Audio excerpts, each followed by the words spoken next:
ഏവർക്കും നമസ്കാരം.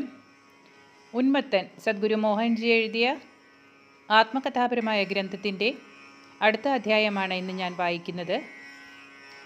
ജീവിതത്തിൻ്റെ ദിവ്യമായ രൂപകൽപ്പനകൾ എന്നതാണ് ഈ ഒരു അധ്യായത്തിൻ്റെ തലക്കെട്ട്. പുലരും മുൻപായി ആത്മാനന്ദൻ കുളിയും സന്ധ്യാവന്ദനവും കഴിക്കുവാനായി പുറപ്പെട്ടു. തലേന്നാൾ രാത്രി അവർ തങ്ങിയ വിദ്യാലയം പുഴയിൽ നിന്നും ഏറെ ദൂരെയായിരുന്നു. അതിനാൽ അദ്ദേഹം അടുത്തുള്ള കിണറ്റിൽ നിന്നും വെള്ളം കോരി കുളിച്ച് പ്രഭാത പ്രാർത്ഥനകൾക്കും സന്ധ്യാവന്ദനത്തിനുമായി അല്പം മാറിയിരുന്നു. ഗ്രാമത്തിലെ സ്ത്രീകൾ തങ്ങളുടെ കുടങ്ങളുമായി കിണറ്റിൽ നിന്നും വെള്ളം നിറയ്ക്കാനെത്തിയപ്പോൾ ആത്മാനന്ദനും സംഘവും എഴുന്നേറ്റ് അവിടം വിട്ടു. അവർ 1 മണിക്കൂറോളം നടന്നു. നടപ്പാതയിൽ ഒരു വലിയ വൃക്ഷത്തിൻ്റെ പുറത്തേക്ക് തള്ളി നിൽക്കുന്ന വേര് മങ്ങിയ വെളിച്ചത്തിൽ കാണാഞ്ഞതിനാൽ എല്ലാവരെക്കാളും മുൻപിൽ നടന്ന ആത്മാനന്ദൻ അതിൽ തട്ടി താഴെ വീണു.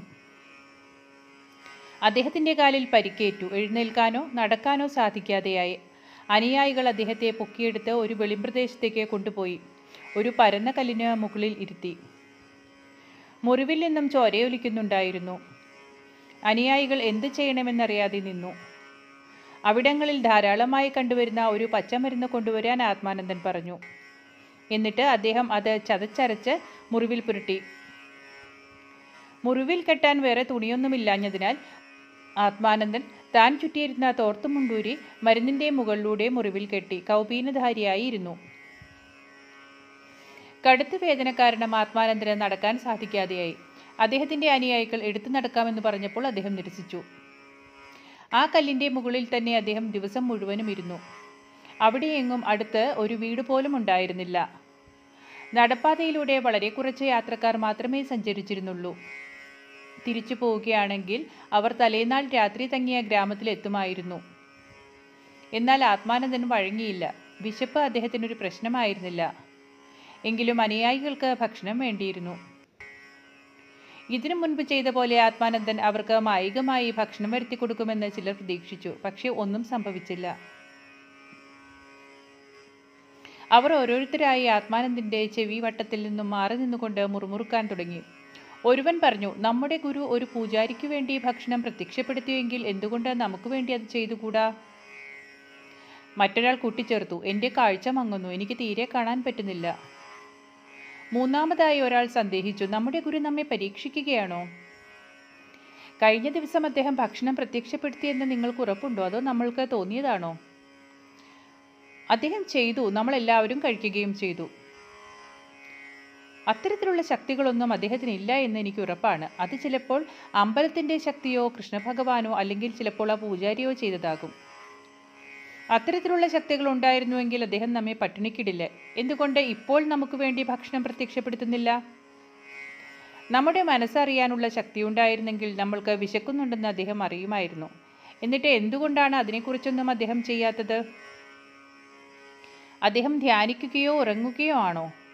അതോ ഇനി നമ്മളെ കബളിപ്പിക്കുവാൻ വേണ്ടി ഉറങ്ങുന്നത് പോലെ നടിക്കുകയാണോ? നമ്മളോട് പിന്തുടരണമെന്ന് അദ്ദേഹം ഒരിക്കലും ആവശ്യപ്പെട്ടിട്ടില്ല. നമ്മളോട് പോകാനും അദ്ദേഹം ഒരിക്കലും ആവശ്യപ്പെടുകയില്ല. നിൽക്കണോ അതോ പോകണോ എന്നത് തീർത്തും നമ്മുടെ തീരുമാനമാണ്. എന്താണ് അദ്ദേഹത്തിൻ്റെ പരിപാടി? മുറിവുണങ്ങും വരെ ആ പാറപ്പുറത്ത് ഇരിക്കാൻ പോകുകയാണോ? ഇത് ചിലപ്പോൾ ആഴ്ചകളോളം എടുത്തേക്കാം. എല്ലാവരെയും പേടിപ്പെടുത്തുന്ന ഒരു കാര്യമായിരുന്നു അത്. സമയം പാതിരാത്രിയാകാറായിരുന്നു. ആരും ഒന്നും കഴിച്ചിരുന്നില്ല. എന്താണ് ഇനി ഉണ്ടാവുക എന്ന് ആർക്കും ഒരു ധാരണയും ഉണ്ടായിരുന്നില്ല. ചിലർ ഗ്രാമത്തിലെ വിദ്യാലയത്തിലേക്ക് തിരിച്ചു പോകുവാൻ തീരുമാനിച്ചു. നടക്കാൻ തുടങ്ങിയെങ്കിലും കാട്ടുപാത ഇരുട്ട് നിറഞ്ഞ് പേടിപ്പെടുത്തുന്നതായിരുന്നു. പാമ്പുകളെയും രാത്രിയിൽ ഇറങ്ങുന്ന മൃഗങ്ങളെയും അവർ ഭയപ്പെട്ടു. നടപ്പ് മതിയാക്കി അവർ തിരിച്ചു വന്നു. ചുറ്റും നടക്കുന്നത് എന്താണെന്നറിയാതെ ആത്മാനന്ദൻ ഉറങ്ങുകയാണെന്ന് തോന്നിച്ചു. അദ്ദേഹത്തിൻ്റെ ഇരുപുറവുമായി മനുവും രാമകൃഷ്ണനും ഇരുന്നു. അവരുടെ ഹൃദയചക്രങ്ങളിൽ എപ്പോഴും ഇരിക്കുന്ന തങ്ങളുടെ ഗുരുവിനെയും ശ്രദ്ധിച്ചുകൊണ്ട് അവർക്ക് ഒരു വിശപ്പും അനുഭവപ്പെട്ടില്ല. ബാക്കിയുള്ള 7 പേരും നല്ലപോലെ പരിഭ്രമിക്കുവാൻ തുടങ്ങി.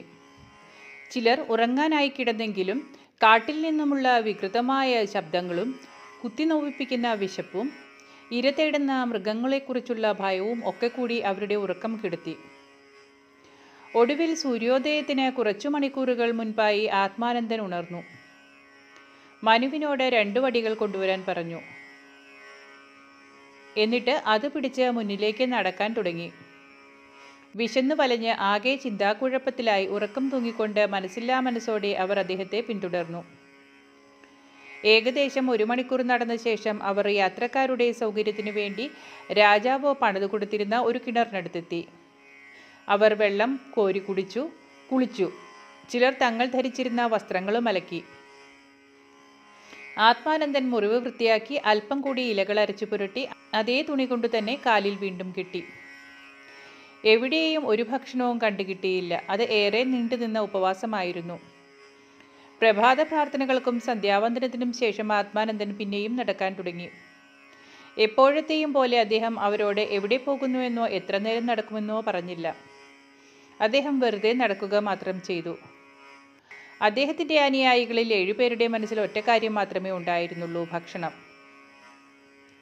പുലരി ബഹുവിധത്തിലുള്ള വർണ്ണങ്ങളിലുള്ള പക്ഷികളെ തങ്ങളുടെ കൂടുകളിൽ നിന്നും പുറത്തേക്ക് കൊണ്ടുവന്നു. പൂക്കൾ വിരിഞ്ഞു. പലതരം പുഷ്പങ്ങളാലും തുഷാരബിന്ദുക്കളാലും ഉദയസൂര്യൻ്റെ കിരണങ്ങളാലും കാട്ടുപാത മനോഹരവും ദൈവീകവുമായി തോന്നിച്ചു. എങ്കിലും മനുവിനും രാമകൃഷ്ണനും മാത്രമേ ഇതെല്ലാം ആസ്വദിക്കാൻ സാധിച്ചുള്ളൂ. ബാക്കിയുള്ളവർ തങ്ങളുടെ വിശപ്പടക്കാനായി ഫലങ്ങളോ ഇലകളോ വേരുകളോ എന്തിനോ വിത്തുകൾ വരെ അന്വേഷിച്ചു കൊണ്ടിരുന്നു. വടികൾ കുത്തിപ്പിടിച്ചുകൊണ്ട് ആത്മാനന്ദൻ നടപ്പ് തുടർന്നു. ഒരു അവധൂതനും ഒരു പൂർണ്ണ ഏകാഗിയുമായിരുന്നതിനാൽ ആത്മാനന്ദൻ ആരോടും ഒന്നും തന്നെ പിന്തുടരുവാൻ ഒരിക്കലും പറഞ്ഞിട്ടില്ല. ഒടുവിൽ നട്ടുച്ചയായപ്പോഴേക്കും 7 അനുയായികളും തളർന്നു. ഒടുവിൽ അവർ പുഴയിലേക്ക് ഒഴുകിയിറങ്ങുന്ന ഒരു കാട്ടുചോലയുടെ അടുത്തെത്തി. തളർന്ന കാലുകളും മുഖവും കഴുകി അവർ ധാരാളം വെള്ളം കുടിച്ചു. ആത്മാനന്ദൻ ഒരു മരത്തിന് താഴെയിരുന്നു. മനുവും രാമകൃഷ്ണനും ആത്മാനന്ദന്റെ അടുക്കൽ അദ്ദേഹത്തിന്റെ ഹൃദയചക്രവുമായി ബന്ധപ്പെട്ട് അലിഞ്ഞിരുന്നു. ആശയക്കുഴപ്പത്തിലായിരുന്ന മറ്റനുയായികൾ അവരിൽ നിന്നും അകന്നുമാറി സംഭാഷണം തുടങ്ങി. അമരൻ, ആ കൂട്ടത്തിന്റെ നേതാവ്, അവരിൽ ഏറ്റവും വിശപ്പുള്ള ആളായിരിക്കണം. അയാൾ താൻ പോകുകയാണെന്ന് പറഞ്ഞു. ഈ യാത്രയ്ക്ക് ഒരു അവസാനം എനിക്ക് കാണാനാകുന്നില്ല.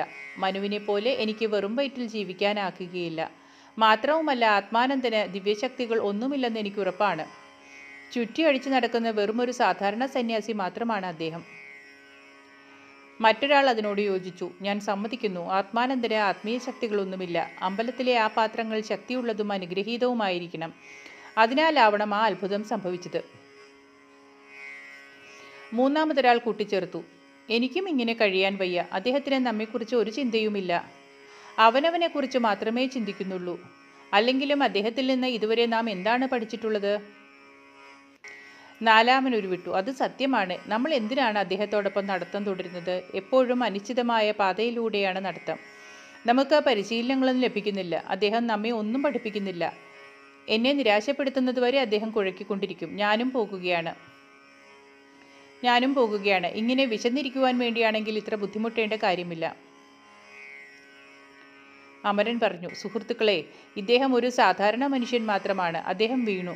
അദ്ദേഹത്തിന് പരിക്കേറ്റു. എന്നിട്ടോ അദ്ദേഹത്തിന് സ്വയം സുഖപ്പെടുത്താൻ സാധിക്കുന്നില്ല. അവനവനെയോ മറ്റുള്ളവരെയോ തീറ്റിപ്പോറ്റാനും സാധിക്കുന്നില്ല. അദ്ദേഹം നിസ്സഹായനാണ്. നിങ്ങൾ കാണുന്നില്ലേ? വെറും ഒരു സാധാരണ മനുഷ്യൻ. അങ്ങനെയല്ല വിചാരിക്കുന്നതെങ്കിൽ അത് മണ്ടത്തരമാണ്.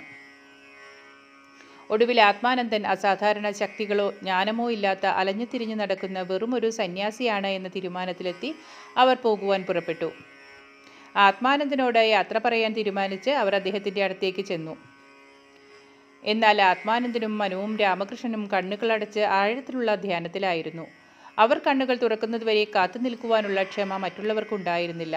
അവർ ഒന്നും പറയാതെ നടന്നുപോയി.